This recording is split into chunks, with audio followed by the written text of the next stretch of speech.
Okay, so let's start now.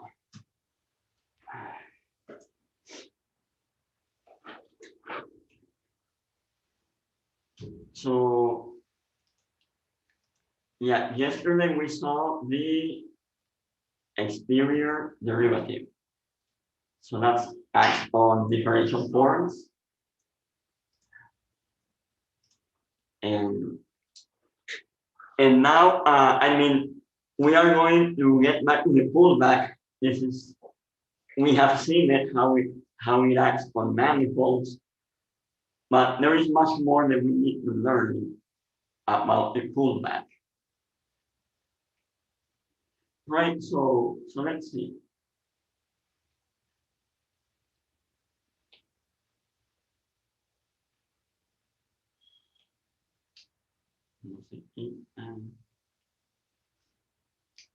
Okay. So this is what we have seen. I have a smooth function, and then I get a map between differential forms.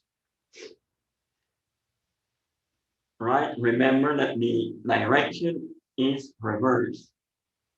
So we go from differential forms on N to differential forms on K. That is the pullback. And this is something that I'm going to stress today many times. So here, this is just, so to speak, calculus. We need F to be a smooth map. M and N are smooth manifolds. What we have here is something algebraic, in the sense that F is a linear map. So from a smooth map, we are getting a linear map. Okay, and now let's recall the definition of the pullback. Right, so I take differential form here. The pullback will be something here. What is the value? The in M and in N. And this is the definition that we have seen about the pullback. Remember, we saw this on vector spaces, but now we have this on differential forms. The degree of the pullback is preserved, right? So a K form goes to a K form. And now, so this was a review, but the new things that we will cover today is the relation of the pullback with respect to the wedge product and the exterior derivative, or the RAM differential. Okay, so let's focus on the first part.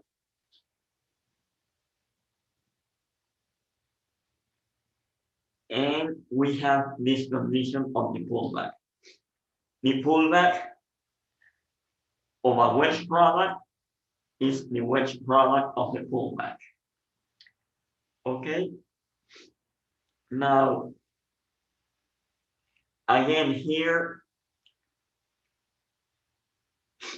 we are trying to simplify notation, but keep in mind that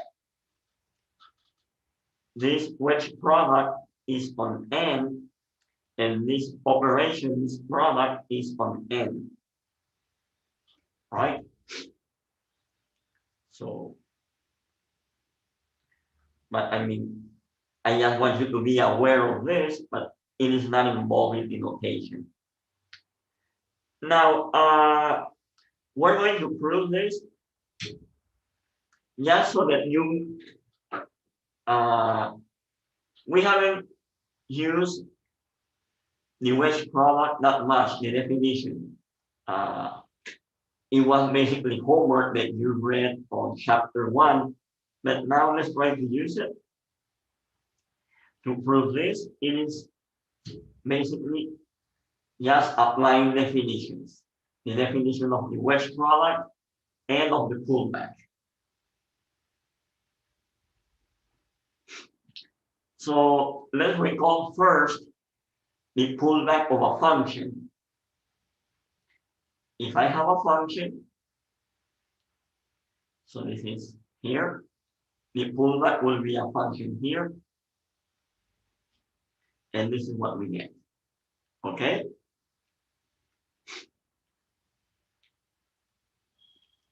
Again, this is something that has appeared many times.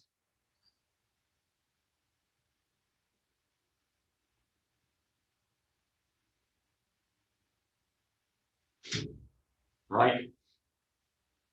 So I have a function here. How do I get a function on M? So just the opposition. Okay.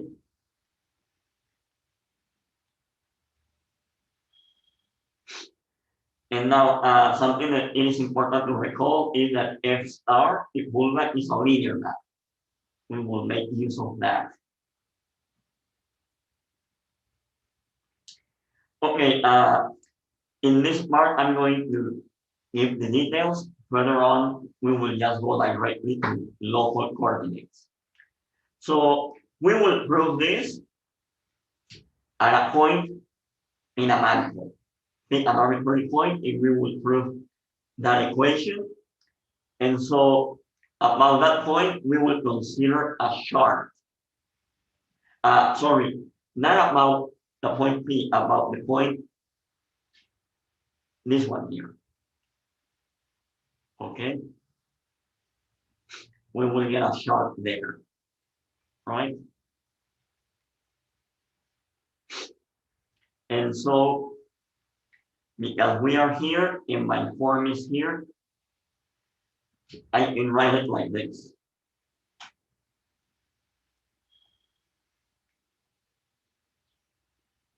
That's how the one form can be written in terms of the coordinates x1 up to xn. And then on this open set, I have the pullback of this form. Let's see. Here I'm just substituting what alpha is. Then we use the fact that F star is linear. So we have this equality now. Right? And now, in order to prove the equation, it suffices to understand this. Basically, linearity helps me, and I only need to focus on the pullback of F dxi. So that's really the problem. So let's do that.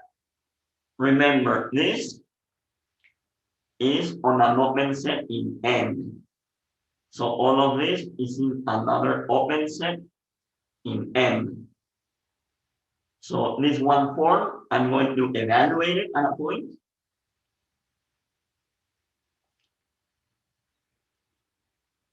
And this is my initial point here.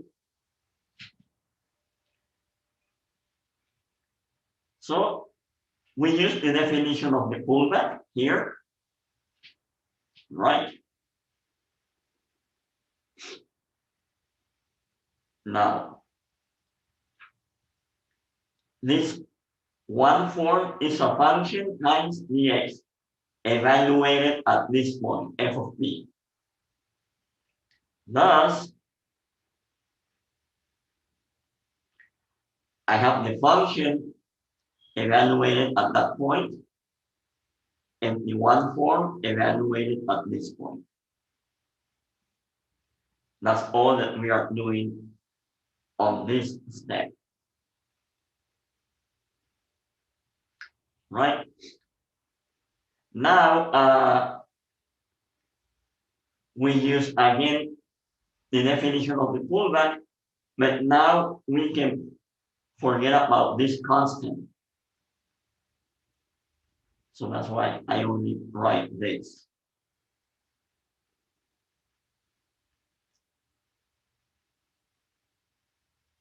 So if I forget about where am I, the vector in which we are evaluating, I get this equality. And that's precisely what we wanted to show in the first step. Remember, we want to prove that the pullback of a product is the product of the pullbacks. And we have done it when alpha is a function and beta a one form. In a particular one form, dxj.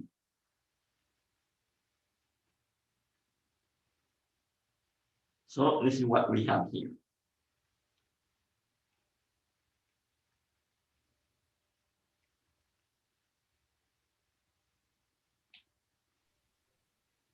Se desconectó la Okay. pantalla.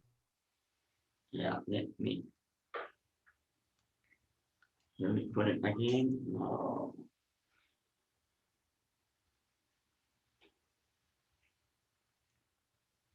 There it is now.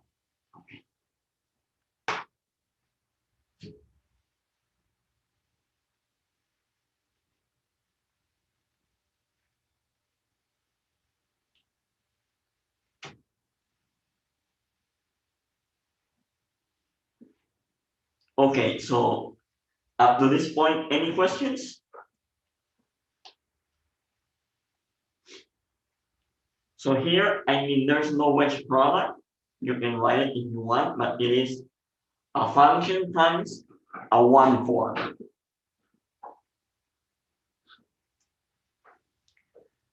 Okay, now,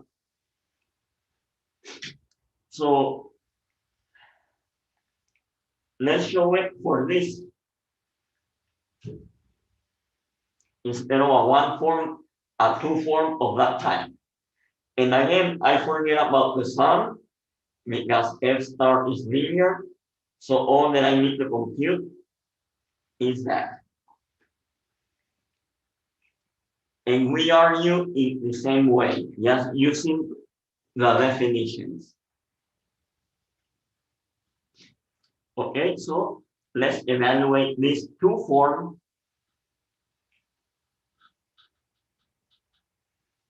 And here I have the definition of the pullback only. Right? Next, let's use the definition of the wedge product.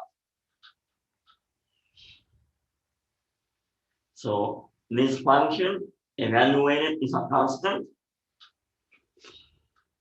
And then what I have here is the two form evaluated at x1 and x2. This one form with this times this with this one. And then minus this times that. Okay? That's all that we have.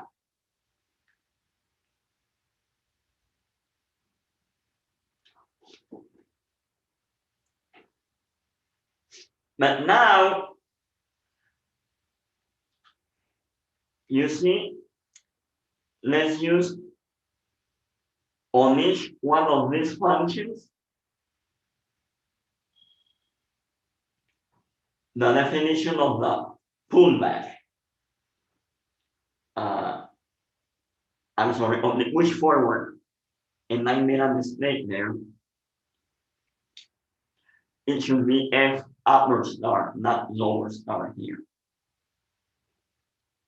In all.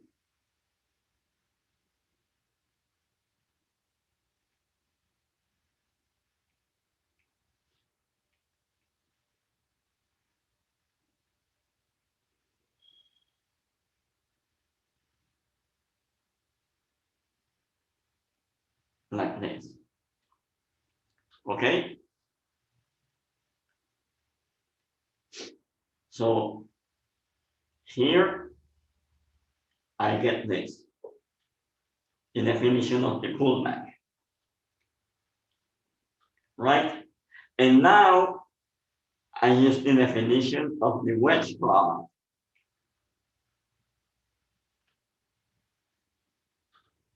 And I get precisely this. That is, this equals this.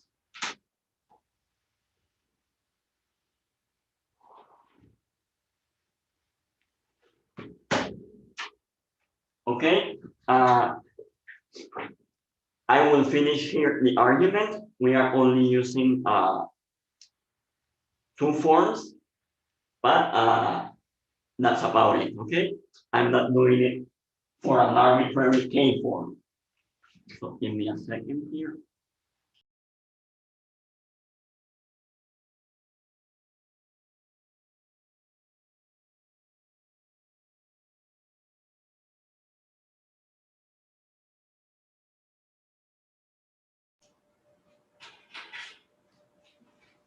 Okay, so this is where I stop. I don't know if there are any questions about this. Here we have the wedge, and here the wedge. No? Okay. So this is just the idea of the argument. You can do it for any K form. So what we did, we show it for an arbitrary point using a chart. Okay.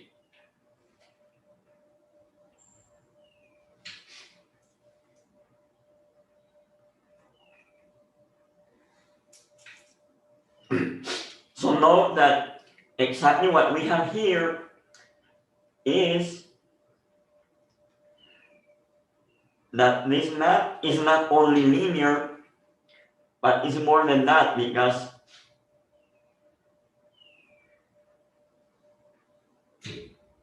F star applied to a product is the product of the pullback. So we actually have an algebra morphism.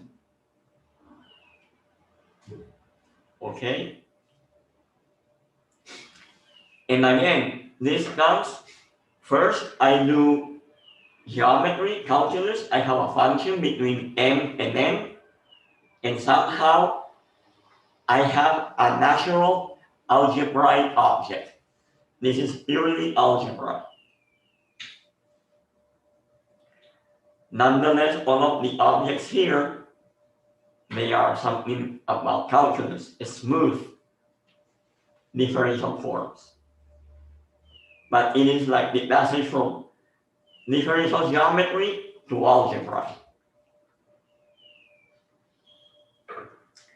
Okay, so this is item 1, the relation between the pullback and the wedge product. Now let's see the relation between the pullback and the exterior derivative. Okay? So this is the second item. And it is very simple to state. The pullback and the differential commute. They commute. S star followed by D is the same as D, followed by F star. So that's a very simple relation, but it is crucial here.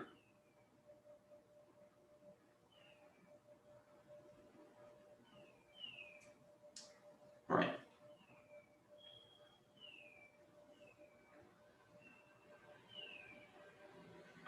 So let's prove this.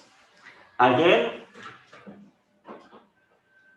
we start with a function, but now it is a little bit different than before, because if alpha is a 0 form of function, this will be a 1 form.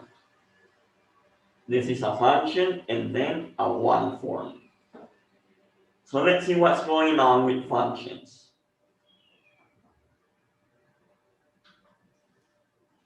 So we have this, the pullback of a function is a function. I apply the differential. This is what I get, a one form. And so let's evaluate that one form on a vector x. And here, I'm using one of the properties of the differential. This was property 4 that we saw yesterday, remember?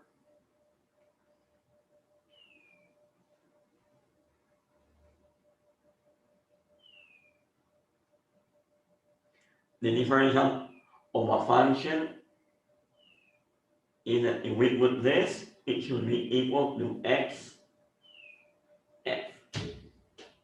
I think this was property number 4 of the differential. Okay, so let's move on.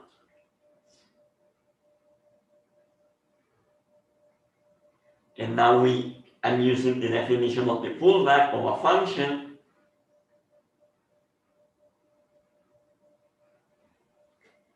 And now I'm using what?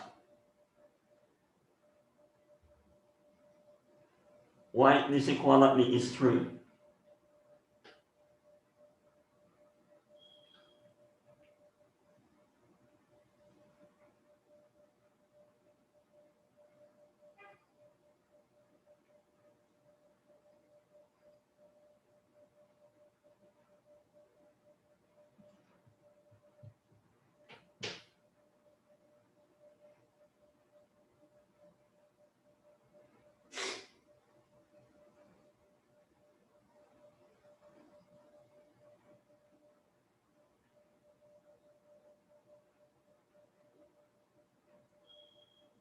So here we're using the definition of the push forward.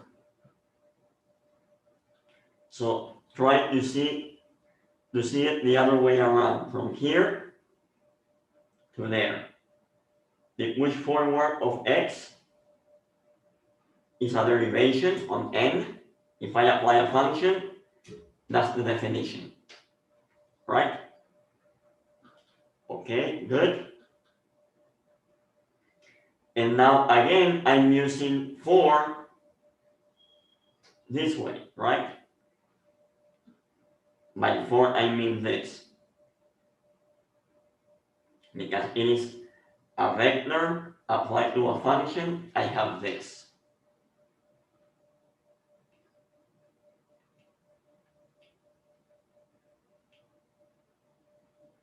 And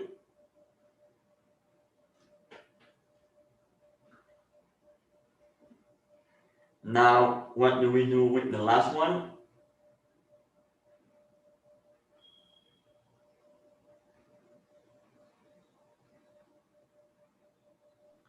Again, the definition of the push forward.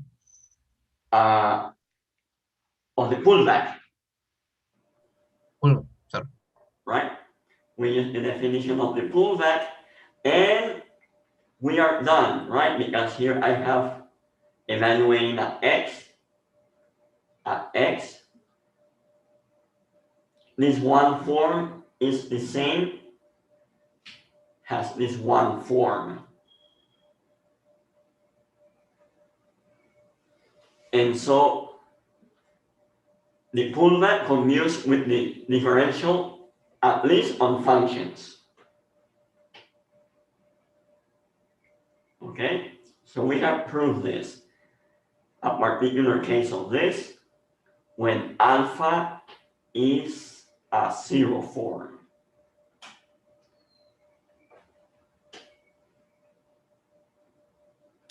So now let's, again, now this is going to be alpha. So I'm taking an arbitrary point, right? and then I take a chart. So in that chart, alpha takes that form. Again, I'm also omitting the sum because D and F star are linear. So I only concentrate on one term whatsoever. So I omit the sum.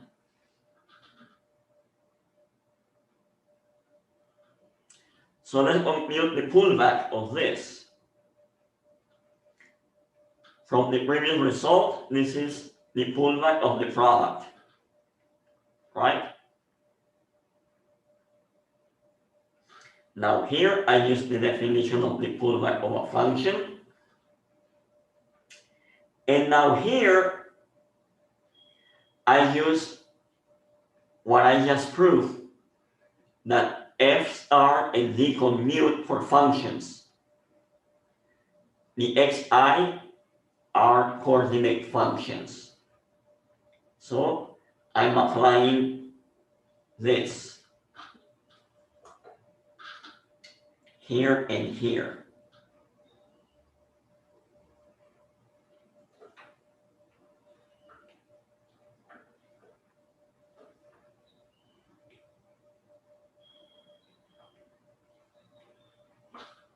Right, now let's see.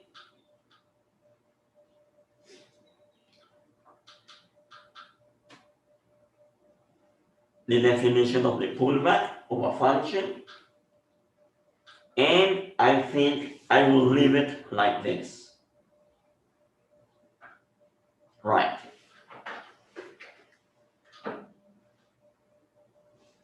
So remember, this is alpha, and I have only computed the pullback of alpha here.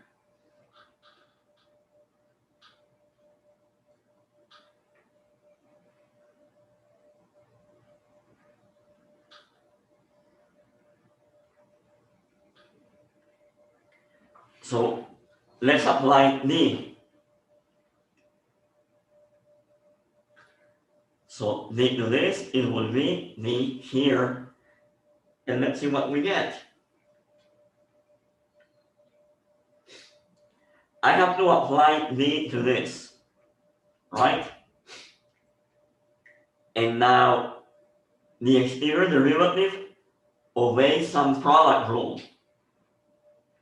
So it's going to be the differential of this times all of this. And then plus, minus to some power, this function times the differential of all of this.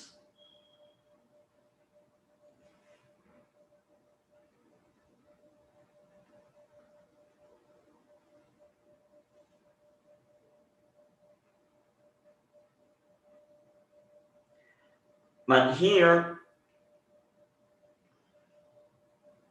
I'm using the fact that the differential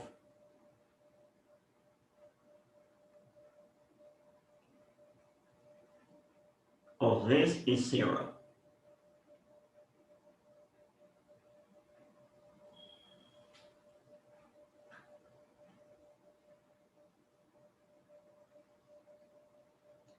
Do you agree on this, Salvador?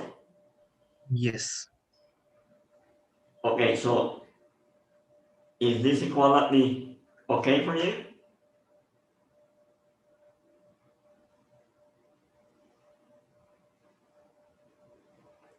Right. Okay, so far we have only computed one side, the F upper star of alpha. So let's compute the other side. This is alpha, and now I apply D. The same argument that we use here, I have it here.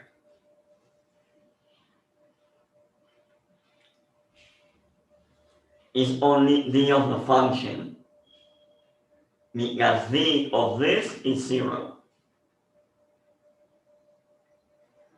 So it's d of the function times this, and that's it, because d applied to this new form is 0. Now let's apply the pullback. So this is f star d of alpha. And we use the previous proposition, and we get this. Now that f upper star and d compute, we know that for functions. And that's what we're using here. 3 times.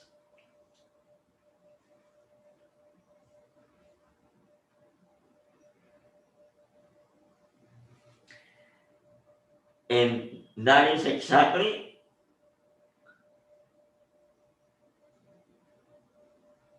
this. Right?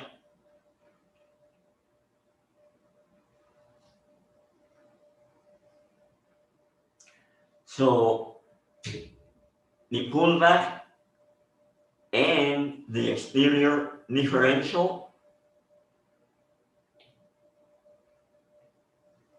commute.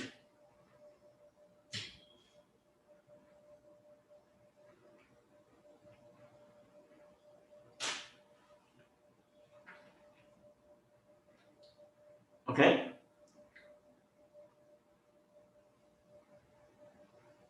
Are there any questions or comments?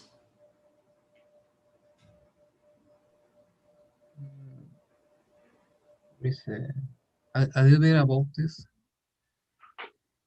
I'm sorry, where? About this part. So No, above the red part, above. the red, And above that. Another part of the proof. Right. so tell me where to stop. There. Yes. Okay. There. When we have differential of the pullback at each function,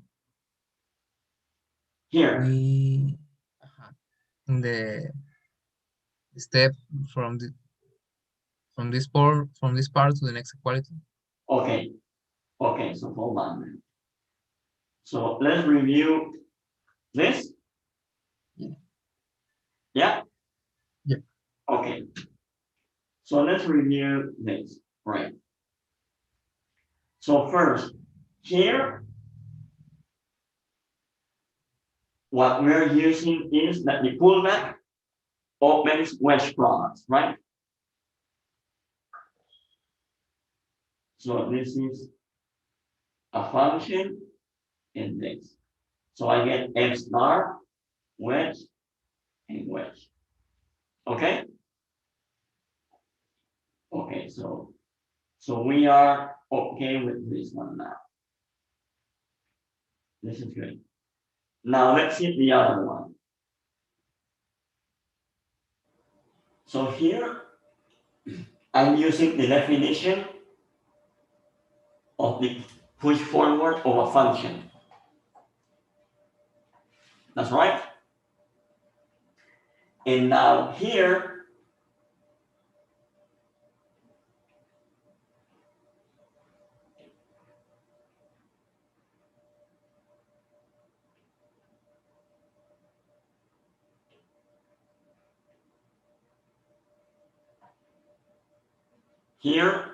I'm using exactly what we want to prove, but we prove it for functions.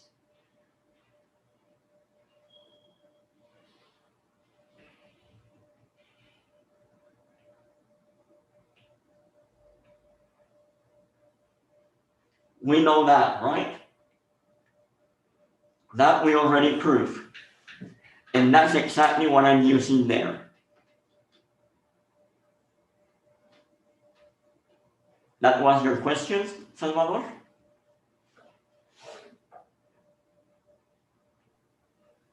Yeah. And I use this more than once in the arguments. Okay?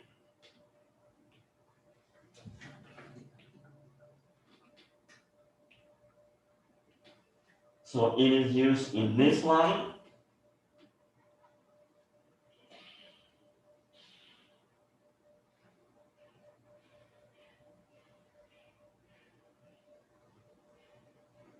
And also on this equality here.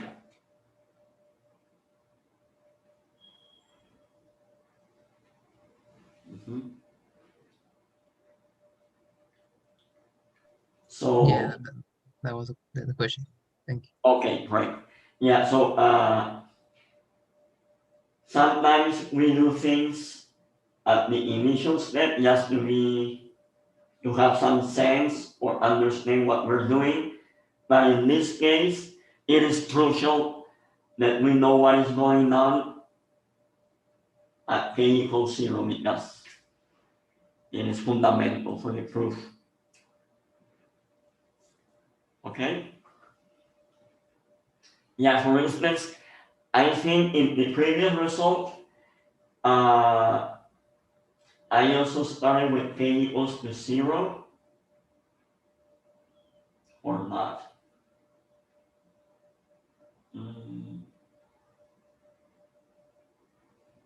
No. In that case, we didn't. It was a different argument.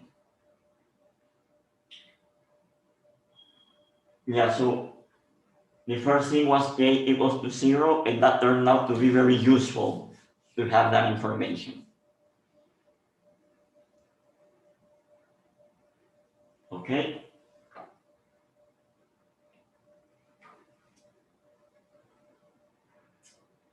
Good. So let's move on.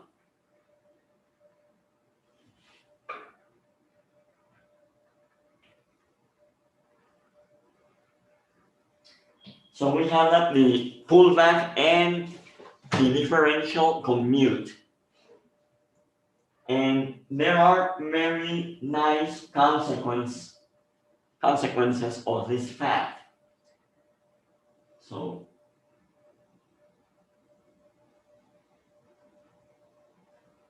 again, I'll start from a smooth function. And then I have some algebra here. Right, this algebraic map. Then the pullback of closed forms are going to be closed, and the pullback of exact forms is going to be exact.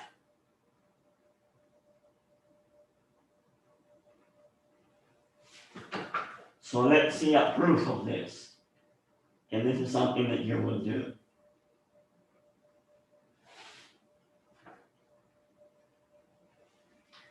Right, so let's start with number 1.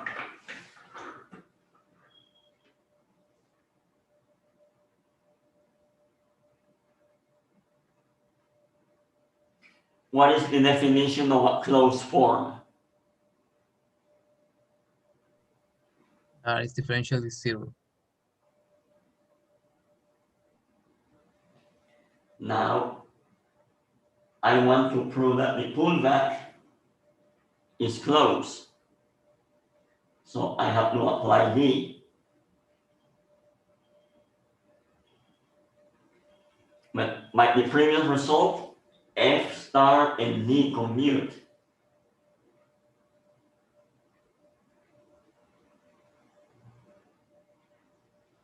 F star is a linear map, so the 0 goes to 0. And there you have it, that the pullback is closed. Okay?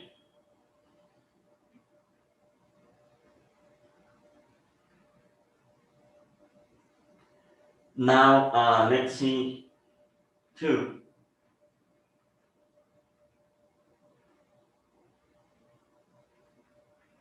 What can I say if alpha is exact?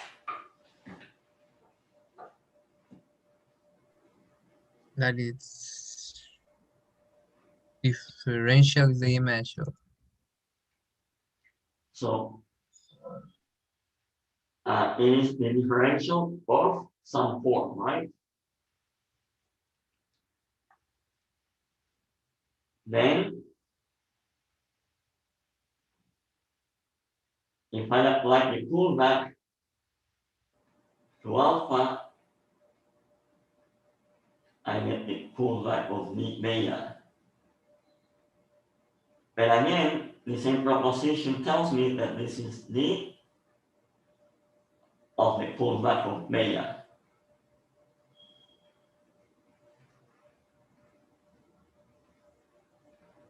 That is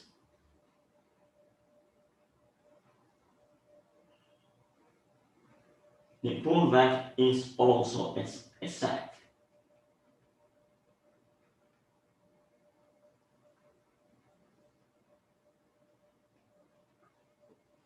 Right? So this is a very nice feature about the pullback. Closed forms go to closed forms, and exact forms go to exact forms. Nice.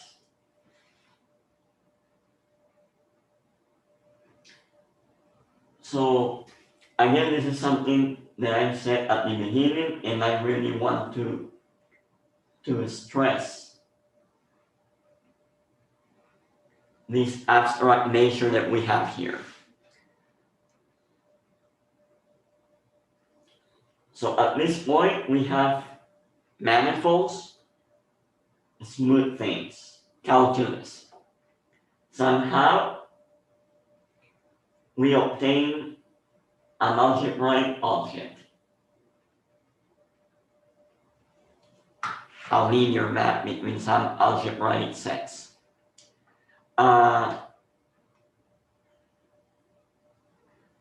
We have seen that closed forms go to closed forms, and exact forms go to exact forms.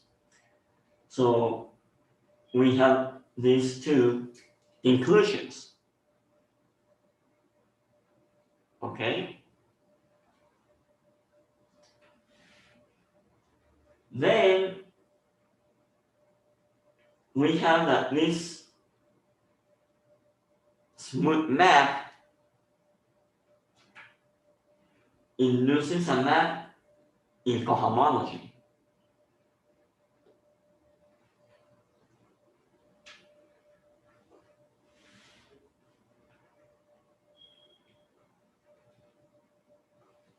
Okay?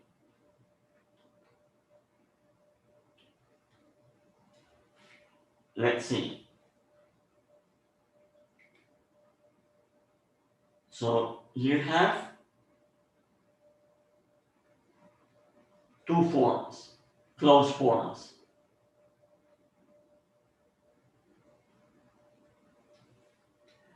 And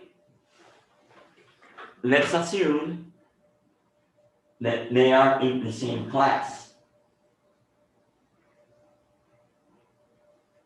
because we have a quotient. This means that alpha minus alpha prime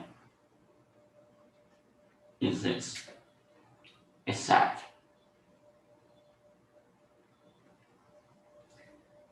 Then, if you apply f star is linear,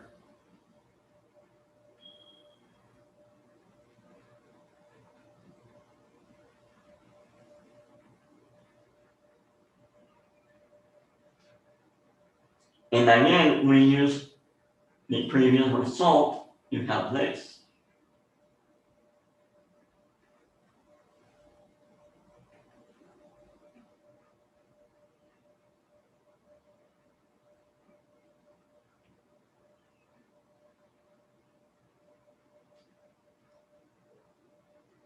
that means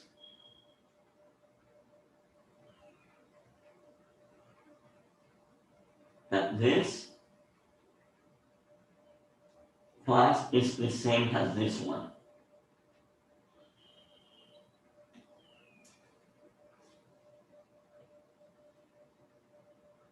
This equals to that. The two forms are related because the difference is exact. So this means that this function is well defined.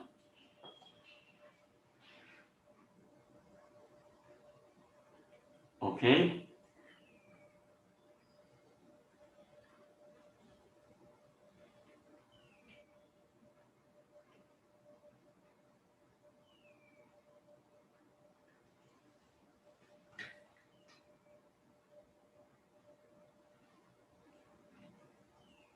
Any comments or questions?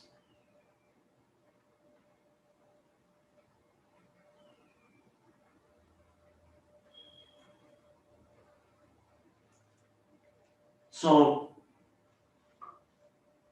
we start with manifolds and we ended up with some map which is algebra. Let's say it is a linear map. Remember that these are vector spaces. So from a smooth function between two manifolds, we obtain a map of algebra, a linear map between, to be more precise, a linear map between the cohomology of the two manifolds.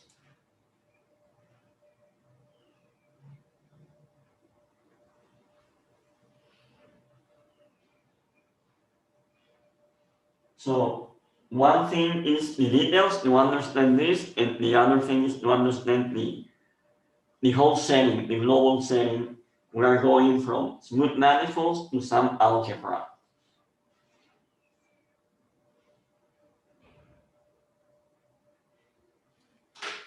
Great. Any questions? Okay. So let's move on then.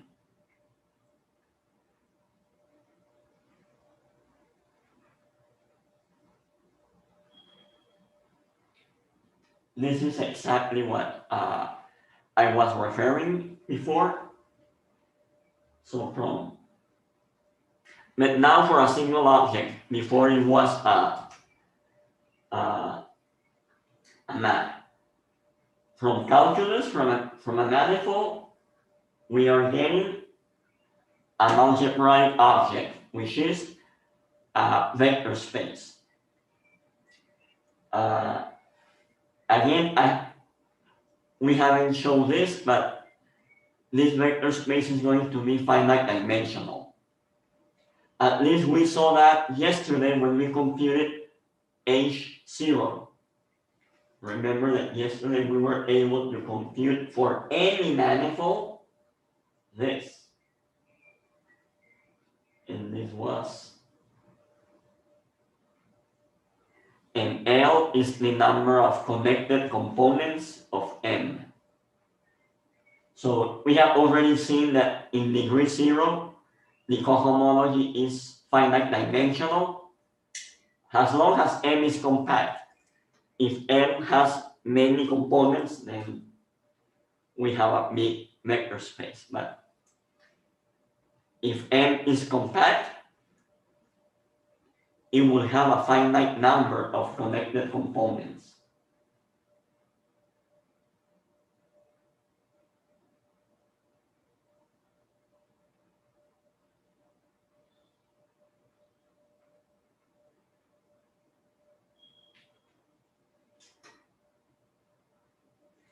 Okay, so following the same convention as for differential forms, we put the star to denote the sum of all of them.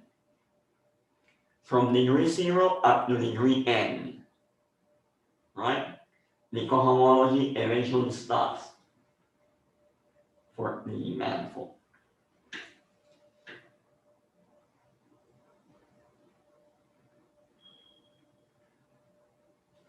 Okay, now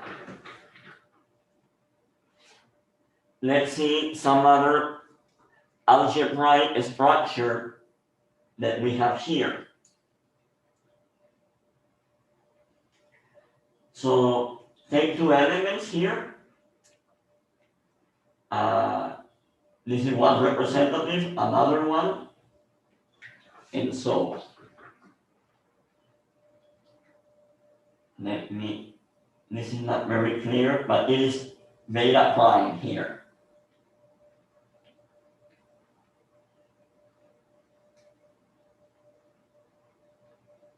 Okay.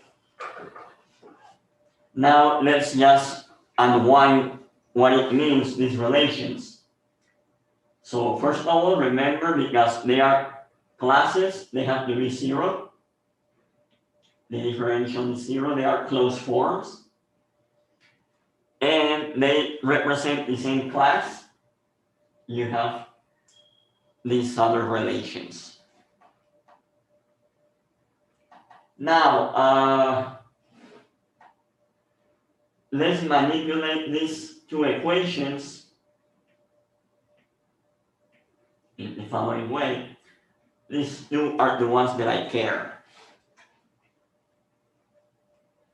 So the first one, I'm going to multiply it by beta. And here it is.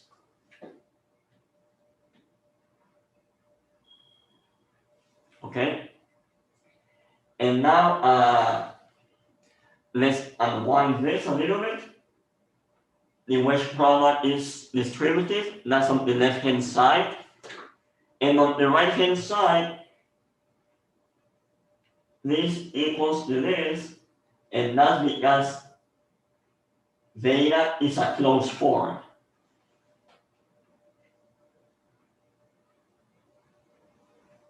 Okay? So, Salvador, is this okay for you? Yes. Okay. So this was using only this one. Now we're going to use this equation and we will multiply it on the left-hand side by alpha prime. And we will do the same argument as before. And we have that. Okay? So now,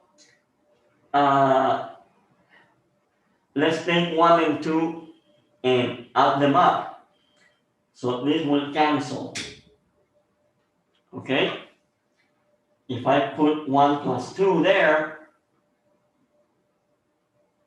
I get precisely this using the fact that the differential is linear. Differential of this plus differential of this is just the differential of all together. Okay? So, remember what we had in the beginning. An element of degree K, an element of degree L, and I took distinct representatives. And I get here. This equality means that the wedge product of differential forms actually induces a product on the classes. Okay? It is independent of which representative do we consider.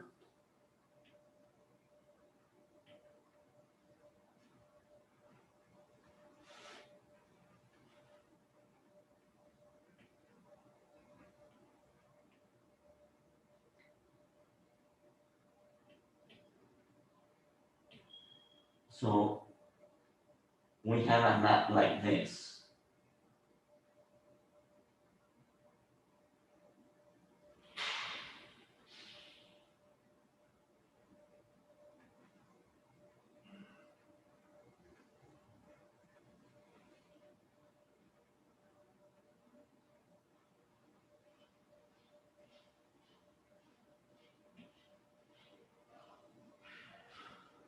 that it is induced by the wedge product.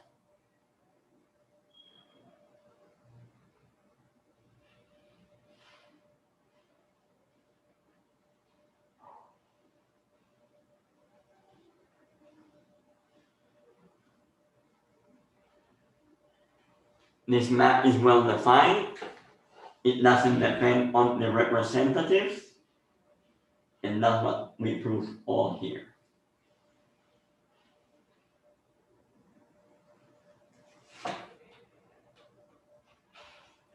So the wedge product of differential forms induces a product on the cohomology of the manifold. Great. Now let's use this in what we proved before.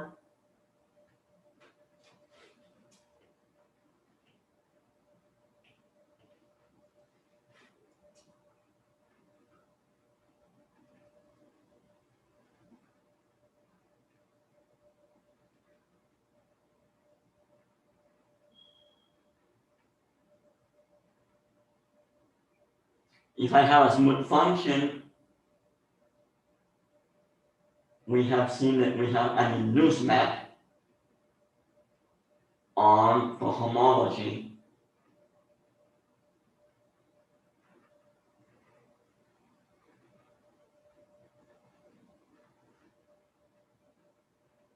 Like this.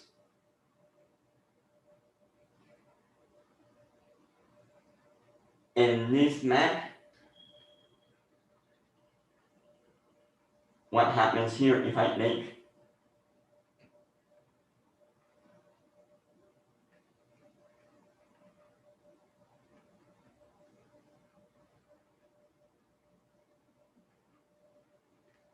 so let's see what is the relation that we get.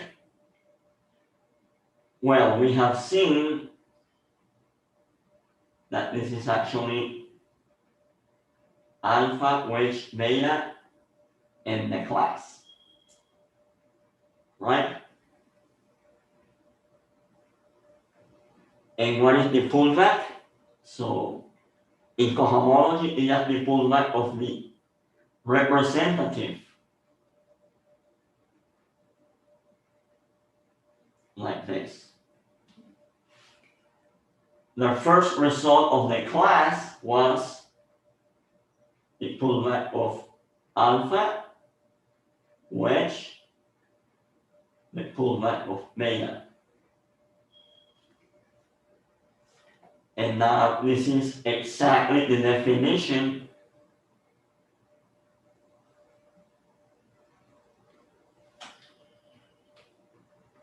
it's over here.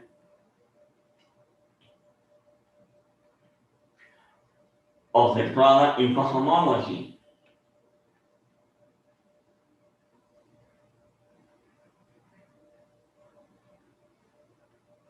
Like this.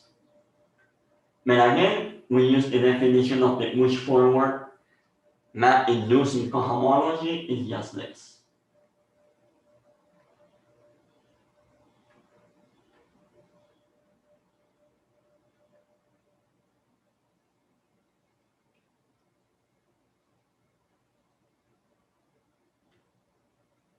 So this is the right hand side, and here we have the left hand side.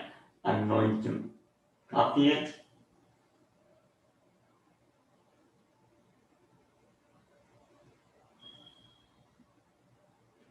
Like this.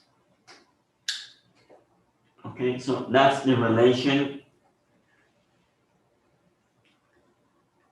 that holds at the level of cohomology.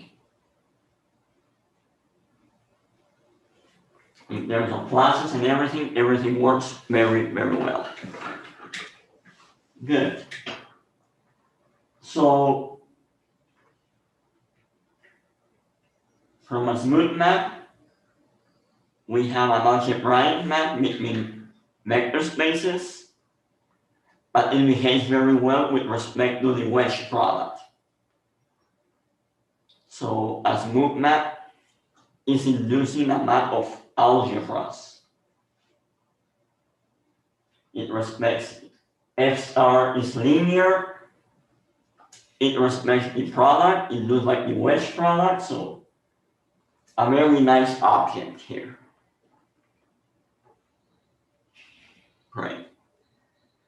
So I don't know if there are any comments or questions here.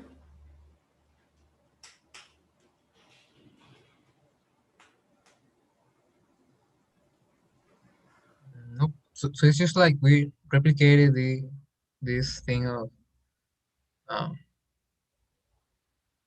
the wedge product of the pullback of the wedge product. The pullback is the wedge product of the pullbacks, but now with this new map, which is not exactly the Right, exactly, because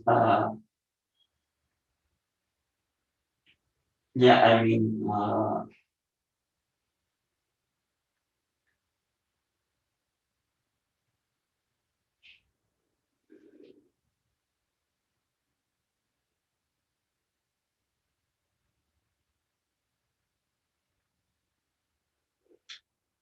so here you have it, right?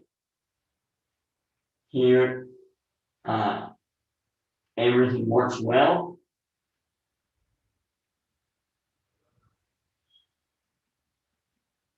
This is good.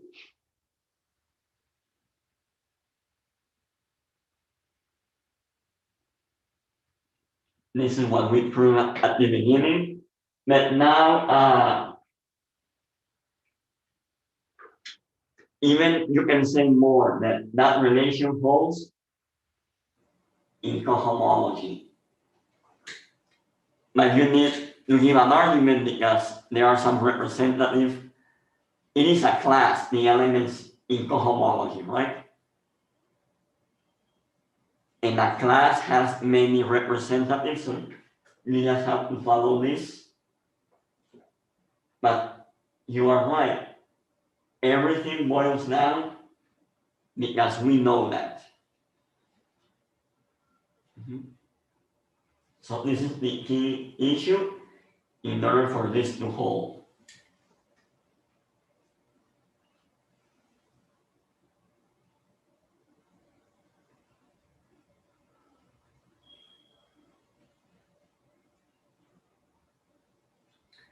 Okay, any other question? Right, so we are done for today. We will continue. So with this, we will continue next week. Next we will continue. So we're going to see a technique that will help you compute the cohomology of a manifold. So this goes as follows. I mean, we have seen many of the theory and everything, but I also would like to show you or teach you how to compute something, and in this case, the cohomology for some spaces. So we have all of the background, many theory, but I also want you to have something that you can compute. And that will be done in the next couple of weeks in computing the cohomology. And also, we need a little bit of theory, like why is it useful to know the cohomology, or what is the whole purpose of cohomology? That goes more or less related to the question of that Moises asked yesterday, and we will eventually have more to say about this. Okay, now remember that tomorrow we have a seminar. Fabian is going to give the class, so please be on time because he's always on time. Okay. Okay. Yep. Well, see you tomorrow. Same time, right? Yes, yes.